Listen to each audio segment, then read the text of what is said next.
Selamat pagi semua. Hari ini kita akan sambung lagi dalam bab yang sama tetapi subtopik yang berbeza, yaitu dalam bab 5 berkaitan dengan Kesultanan Melayu Melaka.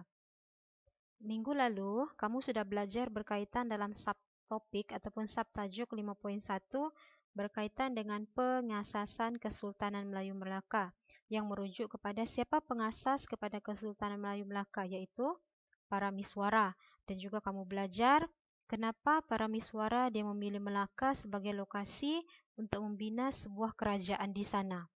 Oke, jadi untuk hari ini kita hanya akan masuk dalam 5.2 berkaitan dengan kegemilangan Kesultanan Melayu Melaka. Dalam 5.2 ini, kamu akan jumpa ataupun kamu akan belajar dua, yaitu faktor kegemilangan dan juga aspek kegemilangan. Tetapi untuk hari ini, kamu hanya akan belajar berkaitan dengan faktor kegemilangan yang merujuk kepada macam mana negara ataupun macam mana kerajaan Melaka itu dia mencapai dia punya kegemilangan. Okey, ada 3 aspek utama yang akan kita belajar, dari aspek kepimpinan raja, dari aspek sistem pentakbiran dan juga dari aspek sistem perundangan. Di mana ketiga-tiga faktor ini menyebabkan negeri Melaka menjadi satu kerajaan yang unggul dalam kerajaan alam Melayu pada ketika itu. Okey, faktor kegemilangan Kesultanan Melayu Melaka, kita tengok kepada satu-satu. Dari aspek kepimpinan raja. Dari aspek kepimpinan raja, yang pertama, keturunan Raja Palembang. Berdasarkan teks Sularatu Salatin, pemerintah Melaka berasal daripada zuriat keturunan anak Raja Palembang yang dikatakan bersusur galur daripada Iskandar Zulkarnain. Jadi maksudnya di sini dia merujuk kepada para miswara itu dia adalah anak kepada Raja Palembang yang berketurunan daripada Iskandar Zulkarnain. Dan daripada keturunan ini dia menjadikan taraf kedudukan yang tinggi kepada Sultan Melaka dalam kalangan alam Melayu. Maksudnya di sini golongan-golongan ataupun orang-orang yang berasal daripada keturunan Iskandar Zulkarnain adalah golongan-golongan orang yang bertaraf tinggi.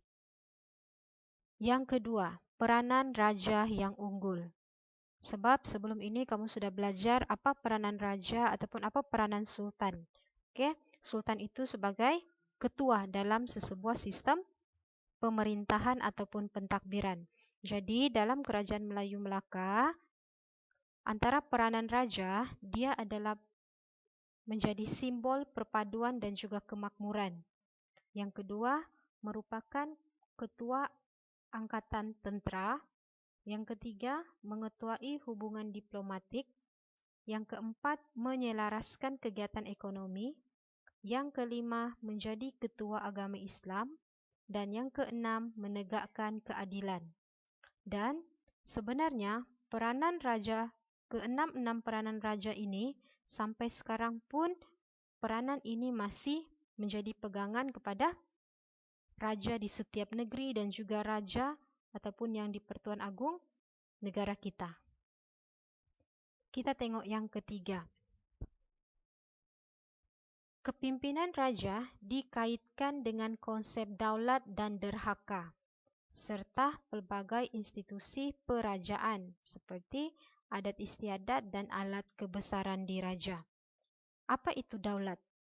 Daulat itu merupakan kuasa dan kewibawaan raja sebagai pemimpin dan rakyat perlu mengakui kedaulatan raja dengan menunjukkan taat setia dan tidak menderhaka kepada raja. Sebab dalam perlembagaan ataupun dalam sistem pentadbiran negara ataupun kerajaan, raja adalah kuasa yang paling tinggi. Jadi kita sebagai rakyat perlu menunjukkan taat setia ataupun perlu sentiasa mengikuti apa yang diarahkan oleh kita punya raja. Antara alat kebesaran diraja seperti cap mohor, nobat, keris, lembing dan mahkota yang biasa digunakan dalam upacara pertabalan, perkahwinan dan kemangkatan raja. Maksudnya alat-alat kebesaran ini kamu boleh nampak apabila majlis-majlis yang berkaitan dengan majlis diraja, kamu akan nampak benda-benda begini. Jadi sebenarnya kamu tahu sudah bahwa alat kebesaran ini daripada zaman Kesultanan Melayu Melaka sampai sekarang pun dia masih lagi digunakan. Oke, seterusnya konsep daulat, adat istiadat dan alat kebesaran menjadikan raja mempunyai kedudukan yang tinggi dan istimewa. Sebab, kenapa dia dijadikan sebagai kedudukan yang tinggi dan juga istimewa? Sebab raja itu adalah kita punya kuasa yang paling tertinggi sebagai lambang ataupun simbolik kepada sesebuah negara ataupun kerajaan. Yang keempat adalah kewibawaan. Raja memiliki ciri kepimpinan yang adil, berwibawa, dan mengambil berat terhadap kebajikan rakyat. Raja memerintah berdasarkan bidang kuasa yang ditetapkan mengikut hukum kanun Melaka. Apa itu hukum kanun Melaka? Kamu akan belajar nanti sekejap. Oke, sebagai contoh, Sultan Mansur Shah menasihatkan putranya, Sultan Aliuddin Riayat Shah, supaya bersikap adil terhadap rakyat, menyiasat segala tuduhan dengan teliti dan bekerja sama dengan pegawai-pegawainya.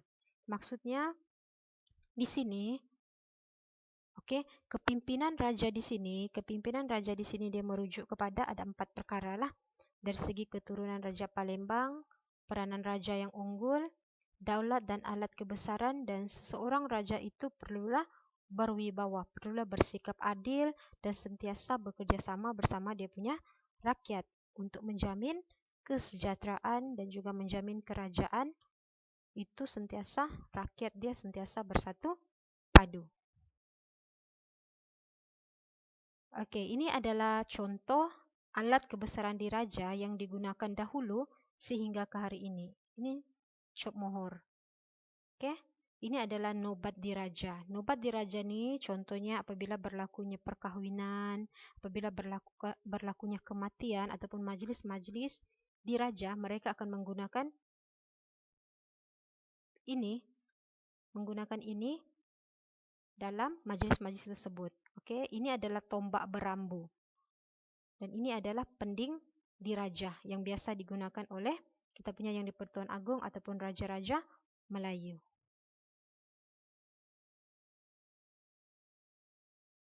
Oke, selepas itu kita tengok kepada sistem pentakbiran. Oke, bagaimana sistem pentakbiran di Melaka ini menjadi salah satu punca, merupakan salah satu simbol menjadikan Melaka sebagai kerajaan yang unggul di alam Melayu. Oke, Sultan berada di puncak sistem pemerintahan dan pentakbiran Kesultanan Melayu Melaka. Macam cikgu cakap, Sultan adalah berada di puncak paling tinggi. Oke, Sultan melantik pembesar untuk membantunya dalam pentakbiran, menyebabkan Kesultanan Melayu Melaka gemilang dengan sistem pentakbiran yang tersusun dan berkesan. Maksudnya di sini, Sultan dia dibantu oleh para pembesar untuk mengurus pentakbirannya.